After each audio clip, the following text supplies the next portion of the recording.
Hello everyone, আসসালামু আলাইকুম। নতুন একটি ব্লগ নিয়ে এস অদিতি চ্যানেল থেকে আমি এসে বললাম দিয়া ইসলাম। আপনারা সবাই কেমন আছেন? আশা করি সবাই ভালো আছেন। আমিও ভালো আছি। তো আজকের ব্লগটা শুরু করছি দুপুর থেকে। সকালে উঠে অনেক কাজ করেছি, ফ্রেশ হইলাম মাত্র, হাত মুখ ধুয়ে। তো এখন ভাত বসাই দিয়েছি। ভাত বসানোর পরে চলেন আপনাদের সাথে আজকে শেয়ার করি আজকে আমি কি কি রান্না করতে যাচ্ছি।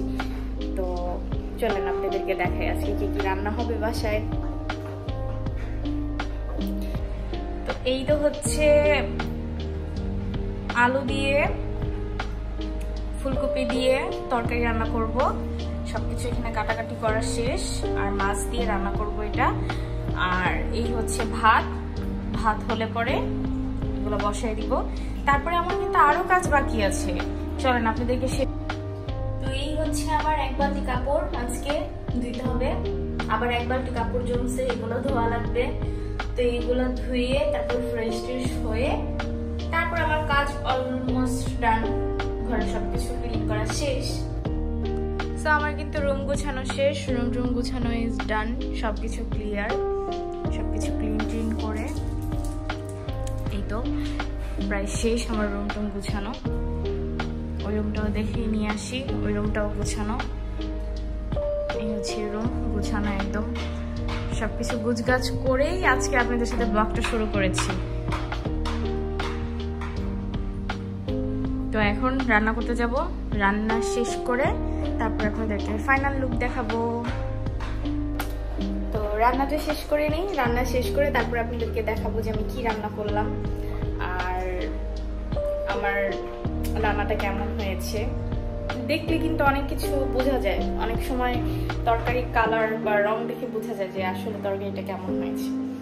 তো আমি কিন্তু আরেকটা কথা, তরকারিতে কিন্তু কোনো বাটা মশলা ইউজ করি না। অনেকে হয়তো বা বাটা মশলা ইউজ করে রান্না করে, কিন্তু আমি কোনো বাটা মশলা ইউজ করি না। আমি অ্যাজ ইউজুয়াল নর্মালি তরকারি রান্না করি, আর জাস্ট একটু ধনিয়া পাতা দিই সাথে, আর তেমন কোনো কিছু থাকে না। কিন্তু ঠিক আছে, আমি রান্না করার পর আপনাদেরকে দেখাবো আমার রান্না কেমন হলো। সো ফাইনালি আমার রান্না শেষ। এই যে তরকারি কালারটা দেখতে পাচ্ছেন। ভাত রান্না শেষ, তরকারি রান্না শেষ। এখন আমি যাব ফ্রেশ হইতে। আমার রান্নাটা আজকে একটু তাড়াতাড়ি শেষ হয়ে গেছে। আজকে কিন্তু সন্ধ্যা হয় নাই বাহিরে, সন্ধ্যা হওয়ার আগেই আমার রান্না টান্না সব শেষ। এখন আমি আজকে একটু তাড়াহুড়া করে কাজ করছি, এর জন্য আমার কাজটা তাড়াতাড়ি শেষ হয়ে গেছে। আর তরকারিটা কিন্তু দেখতে অনেক সুন্দর হয়েছে। এখন দেখা যাক খেতে কেমন হবে, আর ওর খাওয়ার পরে ও কেমনটা বলে, কেমন হয়েছে রান্না। আমার সব রান্নাই ওর কাছে ভালো লাগে, যেটাই খাওয়াই সেটাই বলে অনেক মজা হয়েছে, অনেক মজা হয়েছে। কখনোই কোনো খারাপ কোনো কিছু বলে না। যাই হোক, এটা ওর একটা ভালো দিক, কখনো অভিযোগ করে না। তো ঠিক আছে, আমার রান্না শেষ, এখন আমি ফ্রেশ হয়ে আসি।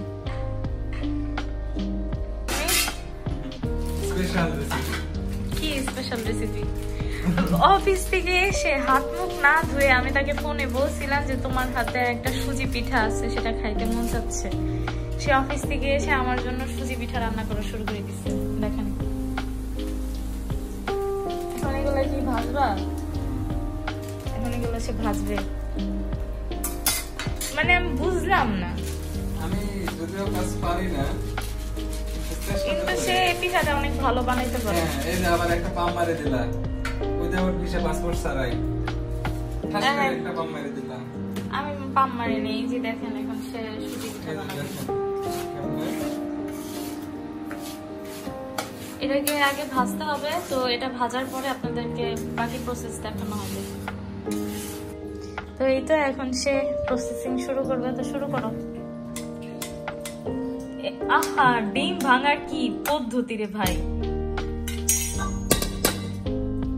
এটা কোনো কথা? আমি তো রোজ রান্না করি, জানো না?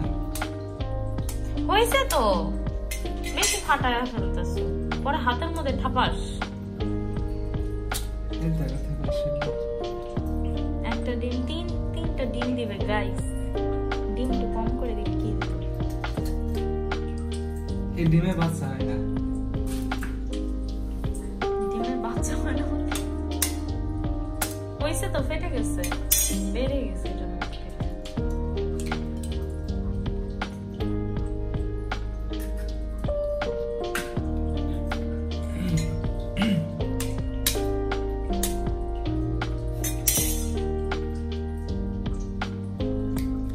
ফাটানোর পদ্ধতি এইভাবে, বুঝতে পারছেন আপনারা?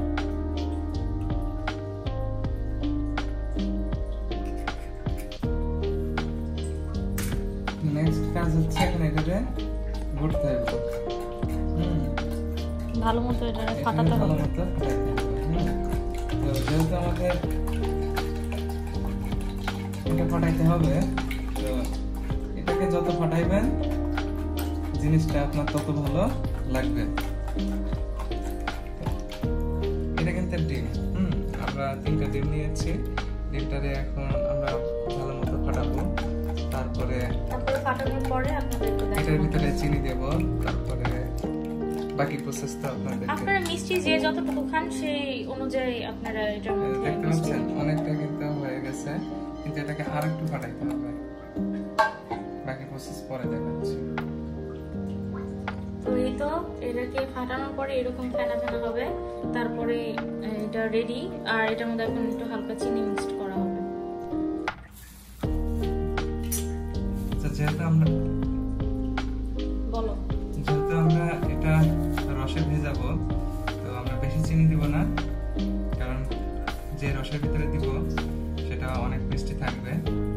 এই জন্য আমরা এটাকে হালকা মিষ্টি করব, নাহলে মিষ্টির পরিমাণটা বেশি হয়ে যাবে। অবশ্য যারা বেশি রসে বলতে ও কিন্তু বুঝাইছে এটা দুধের মধ্যে ভিজানো হবে, দুধ গরম করে তারপরে ভিজানো হবে। তো আপনারা চাইলে বেশি চিনি দিয়ে খেতে পারেন। যারা বেশি অতিরিক্ত মাত্রায় চিনি খান তারা আপনারা চাইলে কিন্তু এটা খেতে পারেন, কিন্তু আমরা বেশি চিনি দিব না, কারণ আমরা এটা দুধের রসের ভিতরে ভেজাবো।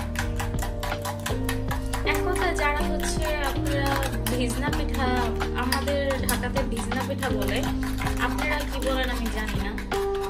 অনেকে বলে কি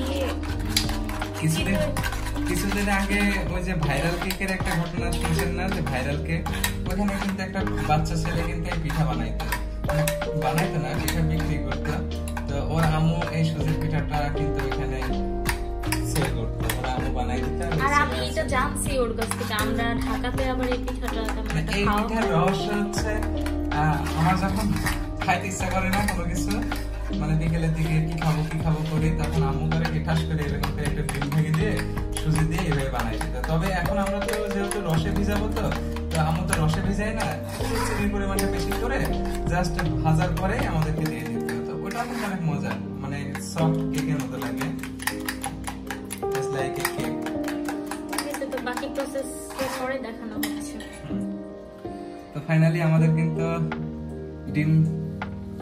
ডিম রেডি। হ্যাঁ, দেখতে পাচ্ছেন এটা কত সুন্দর ফাটানোর কারণে ফেনা ফেনা ভাব হয়ে গেছে। তো এখন আমরা কি করব, সুজিটাকে এটার মধ্যে ঢেলে দেব।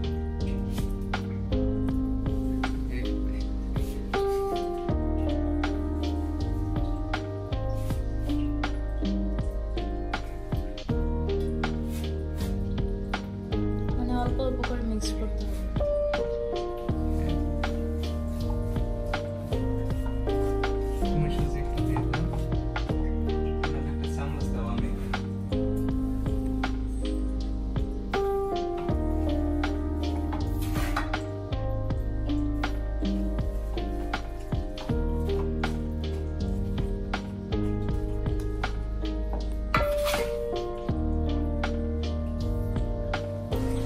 আমি এদিকে দুধ গরম করতে দিয়ে দিয়েছি, আর এটা ডোটাও রেডি।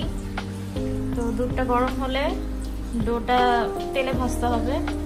তো যখন ভাজবো তখন আপনাদেরকে দেখাবো কিভাবে ভাজতে হয় এটাকে।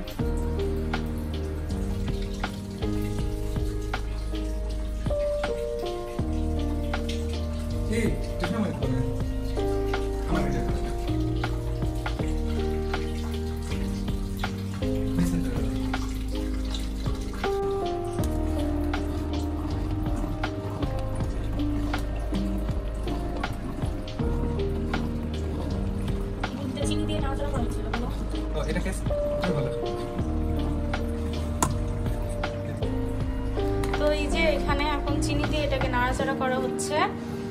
তো এটা কিছুক্ষণের মধ্যে বলক চলে আসবে, বলক চলে আসলে কিছুক্ষণ একটু নাড়াচাড়া করে তারপরে আমরা এটাকে নামায় ফেলবো। নামানোর পরে হচ্ছে এই যে এটাকে তেলে ভাজা শুরু হয়ে যাবে। তো এটা বলক আসুক, আসার পর তারপর এটাকে নামাবো। তো এই তো তেলের উপরে এটা ভাজতে দিয়ে দিয়েছি। এটা ভাজার পরে এই তো সোজা যে ডিরেক্ট দুধের মধ্যে ছেড়ে দেওয়া হচ্ছে। তারপরে ফাইনাল হলে পরে আপনাদেরকে দেখানো হচ্ছে। এটা হয়ে গেছে অলমোস্ট, এটা প্রায় শেষ। হ্যাঁ এটা প্রায় শেষ। এটা ভিজার পরে এটা ফুলে বড় হবে। এই তো এই হচ্ছে সেই পিঠা, বিখ্যাত পিঠা যা তোমার খাইতে ইচ্ছা করছিল। হ্যাঁ, যা আমার একটু খাইতে ইচ্ছা করছিল, তাই বলে আমি ভাবতে পারিনি আজকে বানানো হবে। যাই হোক, ঠিক আছে। তো সবাই ভালো থাকবেন, সুস্থ থাকবেন। আবার দেখা হবে নতুন কোনো একটি ব্লগ নিয়ে।